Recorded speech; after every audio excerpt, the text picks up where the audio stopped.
रानो चिड़िया बहुत गरीब थी। वो पकोड़े का एक छोटा सा ठेला लगाकर अपना गुजारा कर रही थी। रानो चिड़िया, आज किस चीज के पकोड़े बनाए हैं? खुशबू दूर दूर तक फैली हुई है। कालू भाई, आज 3 तरह के पकोड़े बनाए हैं, गोभी, प्याज और पालक के।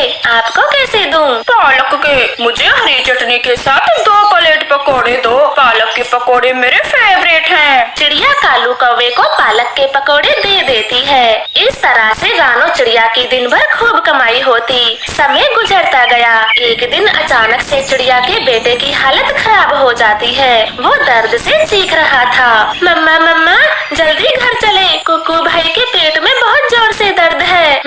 गुड़िया बेटी, घर में चूरन रखा है, तुम कुक्कू को खिला दो। आज फिर से उसने कुछ बाहर का उमाल तुमाल खा लिया होगा, आप जाएं। नहीं मम्मा, कुक्कू भाई ने आज कुछ भी नहीं खाया, वो रो रहा है, वो जोर जोर से रो रहा है, आप घर चलें। फिर चिड़िया अपनी दुकान बंद करके गुड़िया के साथ घर जाती है। कुक्कू बेटे, कब से आपके पेट में दर्द है? मम्मा, मुझे सुबह से हल्का हल्का दर्द हो रहा था और स्कूल से आते आते मेरी हालत बिगड़ गई। सच मम्मा, मैंने बाहर का कुछ नहीं खाया, आप गुड़िया से पूछ लें। फिर मम्मा चिड़िया अपने पंख से बनाकर कुक्कू को काढ़ा पिलाती है। बेटा, इस काढ़े को पीने से आपका दर्द खत्म हो जाएगा, बस थोड़ी देर और सही। मम्मा चिड़िया बार बार अपने पंख से कुक्कू के माथे को सहला रही थी, मगर काढ़े पीने के बाद भी दर्द खत्म नहीं होता। कुक्कू और जोर से रोने लगता है। मम्मा, और बार तो काढ़ा पीने के तुरंत बाद ही दर्द ठीक हो जाता था, लेकिन अब तो कुछ नहीं हो रहा, दर्द तेज होता जा रहा है। चिंता मत करो मेरे बच्चे, मैं आपको अस्पताल लेकर चलती हूँ। ऐसे बोलकर मम्मा चिड़िया तुरंत ही अपने बेटे को नजदीकी अस्पताल में ले जाती है। वहाँ बड़े बड़े डॉक्टर कुक्कू को चेक करते हैं। मम्मा चिड़िया तो अब घबराने लगी थी। वो एक डॉक्टर से पूछती है, डॉक्टर जी, मेरे बेटे को बस पेट दर्द है, ये बड़े बड़े डॉक्टर ऐसे क्यों देख रहे हैं? देखिए बहन जी, हमने कुक्कू के पेट के सारे चेकअप कर लिए। हमें पता चला है आपके बेटे को कोई मामूली दर्द नहीं, बल्कि उसके पेट में ट्यूमर है। इसका पूरा इलाज हमारी बड़ी टीम करेगी और अब कुक्कू यहीं एडमिट रहेगा। डॉक्टर की ये बात सुनकर दोनों माँ बेटियों के पैरों से जमीन खिसक जाती है और रानो अपने बेटे का इलाज करवाने में व्यस्त हो जाती है। वो पूरा पूरा दिन अस्पताल में ही रहती। धीरे धीरे ऐसे 10 दिन निकल जाते हैं। मम्मा, मुझे क्या हुआ है, कोई बताता क्यों नहीं? मैं कब तक यहाँ रहने वाला हूँ, मेरा मन नहीं लगता। मेरे बच्चे, आपको कुछ भी नहीं हुआ, बस जरा से कमजोर हो गए हो, इसलिए डॉक्टरों ने आपको अच्छे खाने पीने के लिए अपने पास रखा है। अब ये जूस पी लो।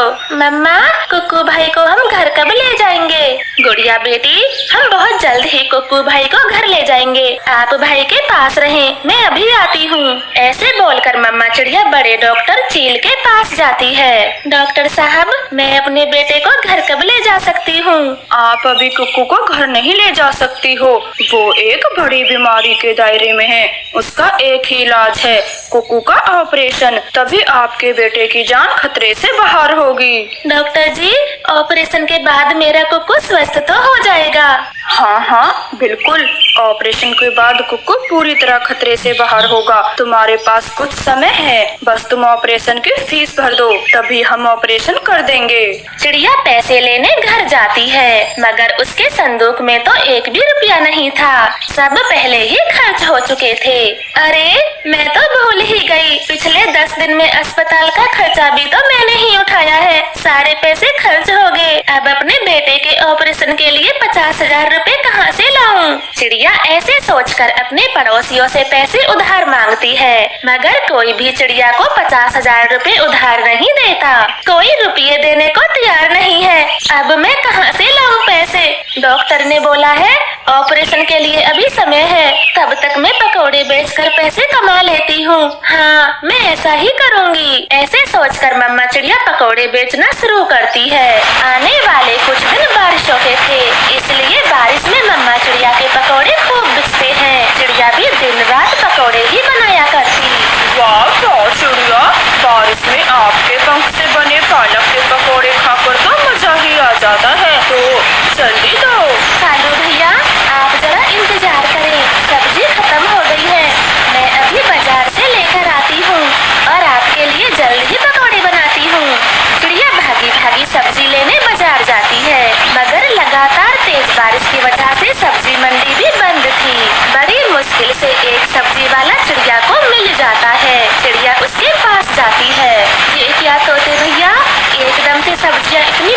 कैसे हो